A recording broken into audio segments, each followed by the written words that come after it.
तळागाळातील विद्यार्थ्यांनी शिक्षण घेण्यासाठी शासन प्रयत्न करत असून सुविधा उपलब्ध केल्या आहेत। चांगले शिक्षण घेतले तर आपल्याला कुणाकडे हात पसरायची वेळ येणार नाही। शिक्षण घेऊन विद्यार्थ्यांनी सक्षम बनावं असं आवाहन घोटी पोलीस ठाण्याचे पोलीस निरीक्षक विनोद पाटील यांनी केलं।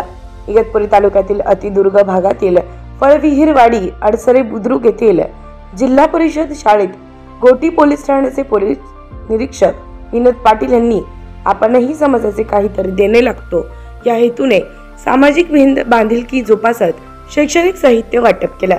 कार्यक्रमाची संकल्पना पत्रकार लक्ष्मण सोनवणे यांची होती। खरोखरच पोलिसांमध्ये देखील शिक्षणाविषयी तळमळ आणि माणुसकी अजून जिवंत आहे असं कौतुक ग्रामस्थांनी केलं। यावेळी पोलीस निरीक्षक पाटील यांनी मुलांशी प्रत्यक्ष संवाद साधून मनमोकळ्या गप्पा मारल्या। अभ्यासाबरोबरच व्यायाम करणे ही गरजेचं असल्याचं त्यांनी सांगितलं। या प्रसंगी आलेल्या पाहुण्यांचा शाळेच्या वतीने सत्कार करण्यात आला। परीक्षेत चांगले गुण संपादन करून प्रथम येणाऱ्या विद्यार्थ्यांना बक्षीस देणार असल्याचं पाटील म्हणाले।